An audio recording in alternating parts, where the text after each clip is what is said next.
మరో బ్రేకింగ్ చూస్తున్నాం. తిరుపతి జిల్లాలో కానిస్టేబుల్ ను హతమార్చిన ఎర్రచందనం స్మగ్లర్ల కోసం పోలీసులు గాలిస్తున్నారు. ఇప్పటికే ఇద్దరిని అరెస్టు చేయగా మరో నలుగురిని అదుపులోకి తీసుకున్నారు. ముందస్తు సమాచారంతో టాస్క్ ఫోర్స్ సిబ్బంది విధులు నిర్వహిస్తుండగా కానిస్టేబుల్ గణేష్ పై కారు ఎక్కించి స్మగ్లర్లు హతమార్చారు. దీంతో అప్రమత్తమైన సిబ్బంది దుండగులను అక్కడికక్కడే పట్టుకున్నారు. మిగతా నిందితుల ఆచూకీ కోసం పోలీసులు వెతుకుతున్నారు.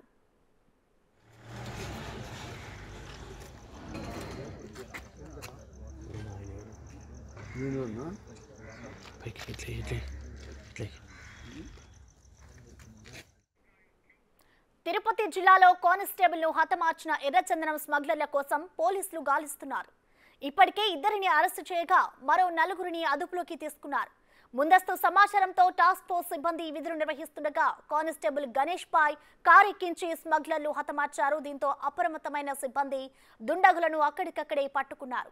మిగతా నిందితుల ఆచూకీ కోసం పోలీసులు వెతుకుతున్నారు.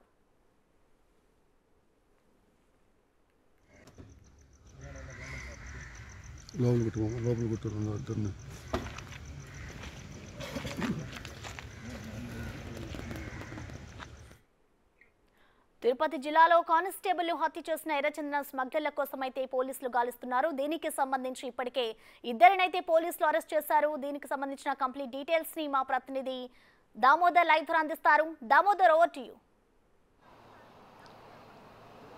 ప్రసన్న చిత్తూరు ఉమ్మడి చిత్తూరు జిల్లా సరిహద్దులోని కేవీపల్లి మండలం ఏదైతే గుండ్రాతిపాలెం అంటే చీనేపల్లి సమీపంలోని గుండ్రాతిపల్లి వద్ద జరిగిన నిన్న ఉదయం తెల్లవారుజామున జరిగి గణేష్ అనే కానిస్టేబుల్ మీద స్మగ్లర్లు కారు ఎక్కించిన ఘటనలో గణేష్ అక్కడికక్కడే మృతి చెందాడు. ఈ కేసుకు సంబంధించి ఏదైతే సంఘటన స్థలంలోనే ఇద్దరు స్మగ్లర్లను అప్పటికప్పుడే టాస్క్ ఫోర్స్ పోలీసులు పట్టుకొని స్థానిక పోలీసులకు అప్పగించారు. మరో నలుగురి కోసం గాలింపు చర్యలు జరుగుతున్నాయని చెప్తున్నారు. అయితే మొత్తం మీద అదే రోజే పోలీసులకు ఆ నలుగురు కూడా చిక్కినట్టు సమాచారం. అయితే మొత్తం మీద వీరు తమిళనాడు ప్రాంతానికి చెందిన వారని చెప్తున్నారు. వారిలో ఒకరి పేరు మాత్రం బయటికి వెల్లడించారు.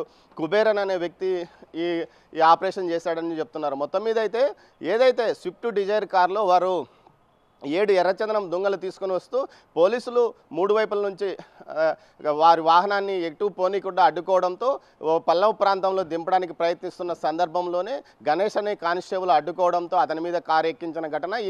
ఈ సంఘటనకు సంబంధించి మొత్తం 6గురు ఆ కారులో ఉన్నట్టు తెలుస్తుంది. ఇద్దరు ప్రస్తుతం అరెస్ట్ అయినారు. దీనికి సంబంధించి పూర్తిగా పోలీసులు గాలింపు చర్యలు చేపట్టామని చెప్తున్నారు. కానీ పూర్తి స్థాయిలో ఎంక్వైరీ జరుపుతున్నారు. ఎక్కడ ఏదైతే ఆ స్మగ్లర్లు పట్టుబడ్డ స్మగ్లర్లు ఎవరి ద్వారా ఇక్కడికి వచ్చారు, ఎవరి ద్వారా ఇక్కడ ఎర్రచందనాన్ని ఇటు నుంచి తీసుకుని వెళ్తున్నారు, కేవలం కారులో ఉన్న 7 దొంగలనే తీసుకెళ్తున్నారా, లేకపోతే భారీ డంప్ ఇక్కడ నుంచి వెళ్తుందా అన్న విషయం మీదనే ప్రస్తుతం దర్యాప్తు కొనసాగుతున్నట్టు తెలుస్తుంది. మరోవైపు టాస్క్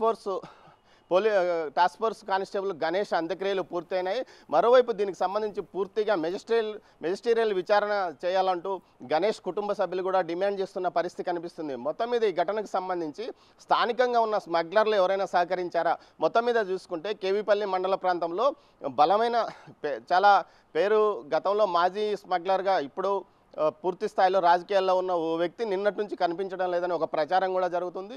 ఆ వ్యక్తి యొక్క సహాయ సహకారాలు ఉన్నాయా, లేకపోతే అతనికి సంబంధించిన డంప్ ఏదైనా ఇక్కడ నుంచి బయట వెళ్తుందా అన్న కోణంలో కూడా పోలీసులు దర్యాప్తు కొనసాగిస్తున్నారు. మొత్తం మీద అయితే కొంత మిస్టరీగా ఉన్నప్పటికీ కేవలం మనం చూసాము సంఘటనా స్థలంలో పూర్తి స్థాయిలో ఆ కారు గణేష్ మీద ఎక్కినప్పుడు అతని తలభాగం కూడా దెబ్బతిన్న పరిస్థితి. మొత్తం మీద ఈ ఘటనకు సంబంధించి ఈ మరో ఇద్దరు మాత్రమే దొరికారని పోలీసులు ఇప్పటికీ చెప్తున్నప్పటికీ మరో నలుగురు కూడా పోలీసులకు దొరికారని ఒక ప్రచారం కూడా జరుగుతున్న నేపథ్యంలో మొత్తం మీద ఈ విషయాలను బయటికి వెల్లడించడానికి మాత్రం పోలీసు ఉన్నతాధికారులు ఒప్పుకోవడం లేదు.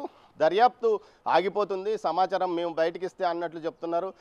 ఫారెస్ట్ శాఖ అధికారులు మాత్రం మేము పూర్తి స్థాయిలో కూబింగ్ ఎప్పటికప్పుడు నిర్వహిస్తున్నామని చెప్తున్నారు. కానీ ఏదైతే శేషాచలం అటవీ ప్రాంతంలో ముఖ్యంగా ఇంతవరకు ఏదో తిరుపతి అదేవిధంగా కడప జిల్లా సంబంధించి అన్నమయ్య జిల్లాకు సంబంధించి ఈ 3 జిల్లాల పరిధిలో ఉన్న శేషాచలం అటవీ ప్రాంతంలో ఎక్కువగా నాణ్యమైన కలప ఇటు పించా ఫారెస్ట్ వైపు నుంచే వెళుతుందన్న సమాచారం ఈ ఘటనతో బయటపడింది. దీంతో పోలీసులు అదనంగా చెక్ పోస్టులు ఏర్పాటు చేయాలంటూ స్థానికులు కోరుతున్న పరిస్థితి కూడా కనిపిస్తుంది. ముఖ్యంగా ఏదైతే చీనేపల్లి క్రాస్ కానీ గుండ్రేపల్లి క్రాస్ వద్ద కూడా ఉన్న చెక్ పోస్టులను ఎత్తివేయడం వల్లనే యథేచ్ఛగా ఈ ప్రాంతం నుంచి ఎర్రచందనం తరలిపోతున్న నేపథ్యం జరుగుతుంది. గతంలో కూడా ఏదైతే ఫారెస్ట్ అధికారులు మత్స్యకారుల మీద కూడా స్మగ్లర్లు దాడి చేశారన్న విషయాలు కూడా ఇప్పుడు బయటపడుతున్నాయి. మొత్తం మీద ఈ ఘటనకు సంబంధించి ప్రస్తుతం పోలీసుల అదుపులో నిందితులు ఉన్నారు. వారి విచారణ తర్వాత పోలీసులు అసలు విషయాలను బయటపెట్టే అవకాశం ఉంది.